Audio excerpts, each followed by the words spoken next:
एक ऐसा दौर था, एक ऐसा समय था कि उस वक्त के हिसाब से अगर बड़ी इंपोजिंग मूछें किसी को हो तो वो डरावना लगता था। तो रावण का चित्रण वैसा था। अरविंद त्रिवेदी जी ने क्या बढ़िया कैरेक्टर किया था, वो मजा ही आ गया था उसको देख के। डर लगता था उनके वॉक करते हुए देख के, उनको डर लगता था। तो वो उन्होंने उस तरह से विजुलाइज किया।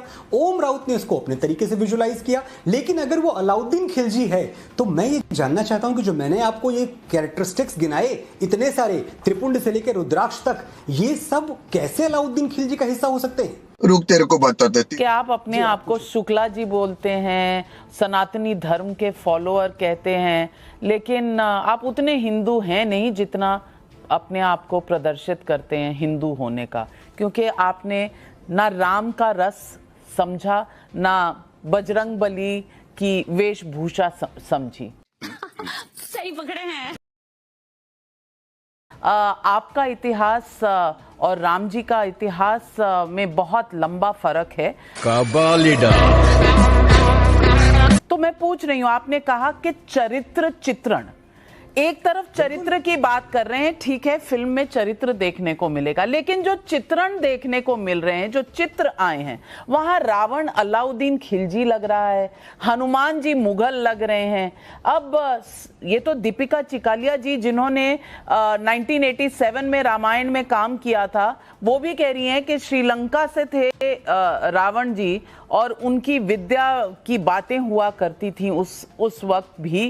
लोग अपने टीवियों पे हार लगाकर बैठते थे, सड़कें खाली हो जाती थी, गाड़ियां घर के अंदर रहती थी और लोग रामायण देखते थे। और एक आज का दौर है, आपने रावण को बना दिया अलाउद्दीन खिलजी और बजरंगबली को बना दिया आपने मुगल सा राजा। पार्टी बदल लिया साला। ये न्याय है क्या? ये सही चरित्र चित्रण है क्या? नाविका जी, कौन सा अलाउद्दीन खिलजी त्रिपुंड लगाता है? कौन सा अलाउद्दीन खिलजी रुद्राक्ष पहनता है? कौन सा अलाउद्दीन खिलजी माथे पर तिलक लगाता है? और कौन सा अलाउद्दीन खिलजी जनेऊ धारण करता है? ये सब तो आपको 95 सेकंड में ही हमने दिखा दिया। मैं बाकी फिल्म की बात नहीं कर रहा आपसे। ये जो 95 सेकंड जो आपके सामने हैं, मैं इन्हीं की बात कर रहा हूं। देखिए जाके विजुअल्स। रावण के माथे पे त्रिपुंड है, रावण के मस्तक पे तिलक है, रावण की भुजाओं में कंठी जो रुद्राक्ष है, गले में सब कुछ तो धारण किया हुआ है। तो दाढ़ी तो ये कैसे अलाउद्दीन खिलजी हो गया? नहीं, पर दाढ़ी ऐसी क्यों है? दूसरी चीज, अभी मजा आएगा ना भिड़ो। देखिए, हर युग की बुराई का एक प्रतीक होता है, एक क्रिएटिव विजुअलाइजेशन होता है। इस सवाल का जवाब जब यहां ओम राउत बैठेंगे तो वो बेहतर दे पाएंगे। ये फिल्म, ये चरित्र उनके विजुअलाइज किए हुए हैं, मैंने ये चरित्र विजुअलाइज नहीं किए हैं। ऐसा बर्बाद।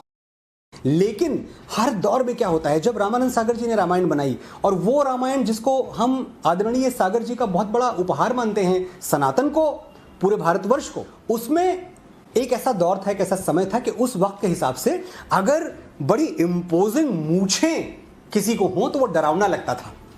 तो रावण का चित्रण वैसा था। अरविंद त्रिवेदी जी ने क्या बढ़िया कैरेक्टर किया था, वो मजा ही आ गया था उसको देख के। डर लगता था उनके वॉक करते हुए देख के, उनको डर लगता था। तो वो उन्होंने उस तरह से विजुलाइज किया। ओम राउत ने इसको अपने तरीके से विजुलाइज किया। लेकिन अगर वो अलाउद्दीन खिलजी है तो मैं ये जानना चाहता हूं कि जो मैंने आपको ये कैरेक्टरिस्टिक्स गिनाए इतने सारे, त्रिपुंड से लेकर रुद्राक्ष तक, ये सब कैसे अलाउद्दीन खिलजी का हिस्सा हो सकते हैं? रुक, तेरे को बता देती। मैं सिर्फ ये कह रहा हूं कि जब ये टीजर गया और टीजर के बाद जब कुछ जगहों से ऐसे रिस्पॉन्स आए तो हमें पता चला, क्योंकि हमने तो इतने दिन उस फिल्म पे काम किया, इतनी बार, कम से कम शायद 7 या 8 बार मैंने वो फिल्म देखी, मेरे दिमाग में कभी नहीं आई। जब ओम राउत और उनकी टीम इस कैरेक्टर को डिजाइन कर रहे थे, उनके दिमाग में ये बात कभी नहीं आई। तो ये सिर्फ ऐसा है कि लोगों को उसमें अलाउद्दीन खिलजी की झलक दिख गई।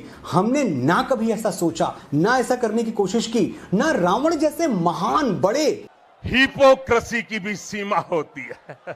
महान का मतलब वो खलनायक भी बहुत बड़ा था, उतने बड़े खलनायक को हम खिलजी जैसे मामूली शख्स से जोड़ना भी नहीं चाहते, हम जोड़ भी नहीं सकते। हम अपना चरित्र क्यों छोटा करेंगे, आप बताइए?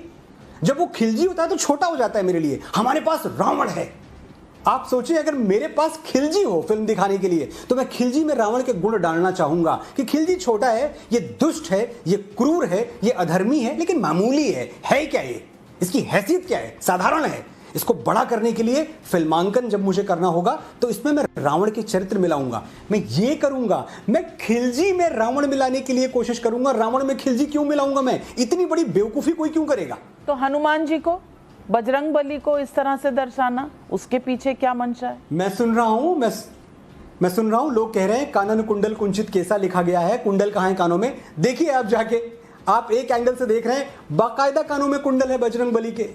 नहीं सारुण के यहाँ कुछ तो गड़बड़ है, जरूर कोई ना कोई गड़बड़। बाकायदा सालासर बालाजी आप चले जाइए, आप अंजनी का जो चित्र है वो देख लीजिए, जो राजा रवि वर्मा ने पेंटिंग्स बनाई है, कहां मूछे हैं हनुमान जी को? हनुमान जी को दाढ़ी है और वो दाढ़ी ब्राउनिश है, हल्का सा लाल टिंट लिए हुए दाढ़ी, और यहां भी वही दाढ़ी है जो मैं समझ ही नहीं पा रहा हूं कि मैं इसका अगर स्पष्टीकरण दूं तो जो सामने दिख रहा है उसका स्पष्टीकरण में क्या दूं? कहां मूछे हैं हनुमान जी को, किस जगह मूछे हैं? मैं समझ ही नहीं, एक भी जगह मुझे नहीं दिखी। और ये मेरा आदर भाव है, ये जितने सनातनी मुझे देख रहे हैं, जितने मेरे जो जी शुक्ला जी, लोग आप पर सवाल उठा देंगे कि आप अपने आप को शुक्ला जी बोलते हैं, सनातनी धर्म के फॉलोअर कहते हैं, लेकिन आप उतने हिंदू हैं नहीं जितना अपने आप को प्रदर्शित करते हैं हिंदू होने का, क्योंकि आपने ना राम का रस समझा, ना बजरंग बली की वेशभूषा समझी। सही पकड़े